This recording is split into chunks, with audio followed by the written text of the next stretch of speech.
peg and they're stealing, I would go to the office and I have sex with her, to her house, I'm sorry, to her house, and have sex with her. But this particular day, someone beat me to the punch. Welcome back to the channel. 58-year-old father of 7, Mike Tyson, came out of retirement and stepped back into the boxing ring on Friday to fight content creator, YouTuber, 27-year-old Jake Paul. I know, right? It sounds crazy. Why would this legendary, iconic boxer put his legacy on the line and agree to fight this 27-year-old YouTuber? Why would you do that? Jake is younger than Mike's oldest daughter, Mickey, and younger than Mike's second child, Ramsey. Paul has 4 years of boxing experience versus Tyson, who has over 30 plus years of boxing experience. Well, the most obvious reason is Mike did it for the money. Mike earned $20 million for this fight. His largest payout in his boxing career, his entire boxing career, his largest payout was $30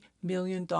And he earned $30 million for fighting Evander Holyfield. But here's what Mike says was his biggest why. It was his opportunity for him to show his children his character, that he is not only a fighter in the ring, but a fighter in life. We learned that after he agreed to fight Jake Paul, while on a trip from Miami to Los Angeles, Tyson fell ill on the airplane. He was immediately admitted into a hospital where he lost a tremendous amount of blood, 25 pounds, experience he describes as basically near death. He was near death in his own words. So rather than cancel the fight because his health was now trash, he called Paul and they agreed that they would postpone this fight so that he could, one, train and also recover from his health crisis. He doesn't go into details about what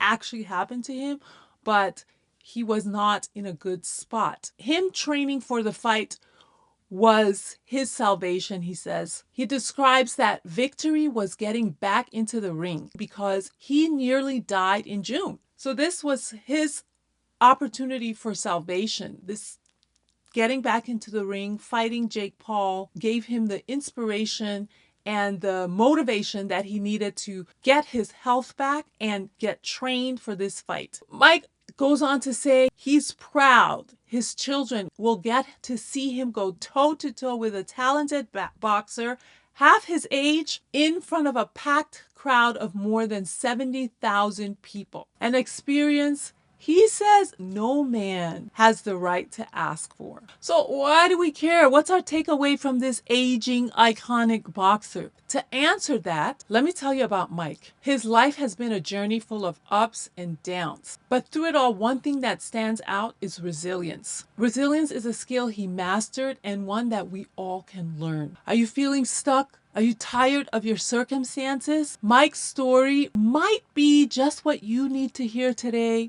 to be able to move forward and become unstuck. Okay, so let's get into it. So the man once known as the most dangerous man in the world. He gets out of control, throwing, screaming. Does he hit you? He shakes, he pushes, he swings. Well, he wants to be known as a family man and a caring and doting dad who does what he needs to do to take care of his family. Mike was born June 30th, 1966. So that makes him, 57 years old? He was born in Brooklyn, New York. He grew up in poverty in a really tough neighborhood. I don't know if he knew his dad, but he lost his mother very early.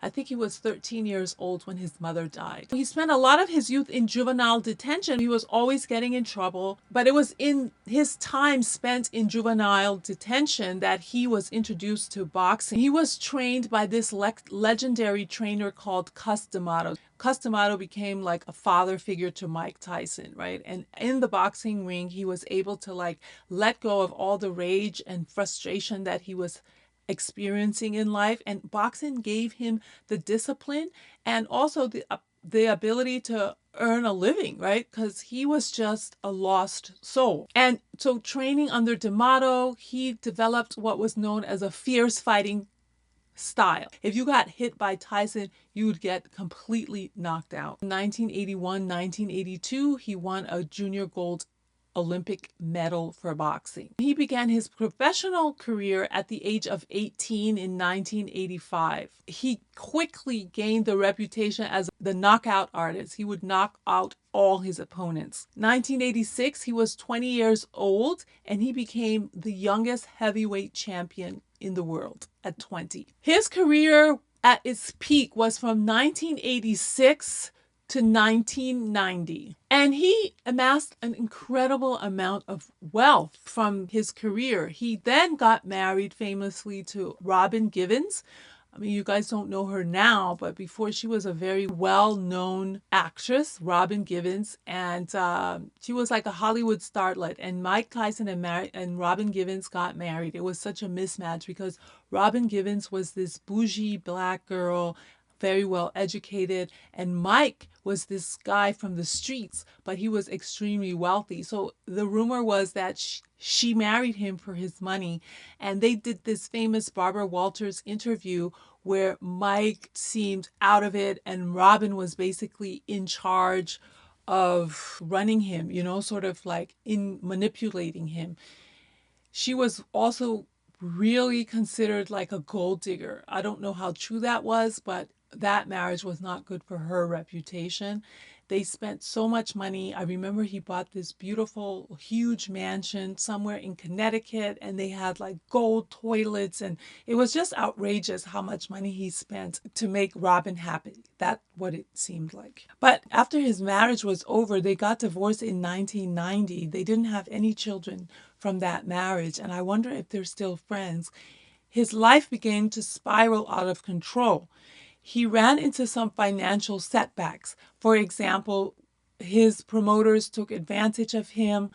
He wasn't getting paid or get the money that he was promised, or somehow there was a lot of mismanagement of the money that he had earned. So from 1985 till 1990, he was the undefeated heavyweight champion of the world. But in 1990, he lost his title to Buster Douglas. Then he had legal and personal issues, his divorce, which I'm sure he had to pay a lot in alimony. I believe he cheated on her. It was just a mess. Then he went to jail. He was convicted of raping a woman. He only served 3 years in prison. He was released. He converted to Islam in his time in prison. And then in 1995, he attempted a comeback. He fought Evander Holyfield, and you might know for the famous ear-biting fight, because the first time he fought Evander Holyfield, he lost. The second time he fought Evander Holyfield, he lost again. But this time, instead of just being a gentleman, he tried to bite off his ear, and so he was known for this ear biting. By 1998 to 2005, it just kept getting progressively worse for Mike Tyson. He was bankrupt.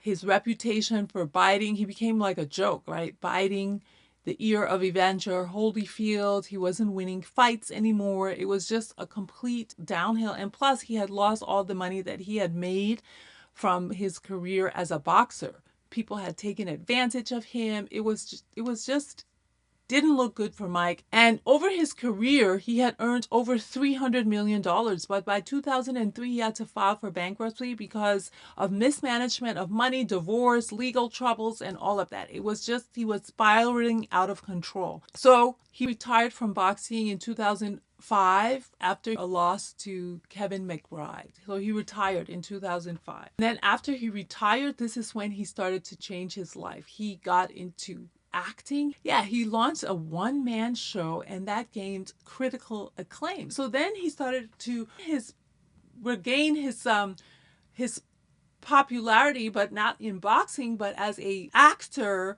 and personality. He was in films like The Hangover. So people who didn't know him as a fighter started to know him as Mike Tyson, this legendary boxer who has now turned into an entertainer. He founded Tyson Ranch, which is a cannabis company, And that is what he has been doing up until Jake Paul challenged Mike Tyson to a fight. There you have it. Mike Tyson's life is a story of incredible talent, incredible highs, devastating lows. I mean, going to prison, getting divorced, being humiliated on television, being charged with rape, from a troubled kid in Brooklyn to a rich, wealthy world champion fighter, is a cultural icon. And his journey definitely teaches us about the heights of success, the depths of struggle, and the power of reinvention.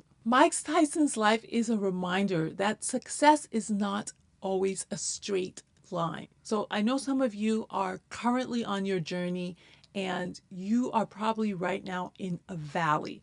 But Mike Tyson's life is a reminder that success isn't always one straight line. We must all develop the skills to fight for our lives. Ultimately, it's about not giving up and taking responsibility for shaping your own path. Mistakes, setbacks are inevitable.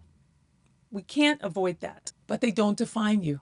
They don't define you. What matters is how you learn and how you grow and move forward. His story challenges us to reflect on our own lives. Now, we'll have different struggles, but we all have struggles. We have to find strength in our struggles and strive for personal growth, no matter where we start. All right. Can you relate to this story? What were your highs and lows so far in life? And if you're in one of your lows, don't give up. How has this story inspired you?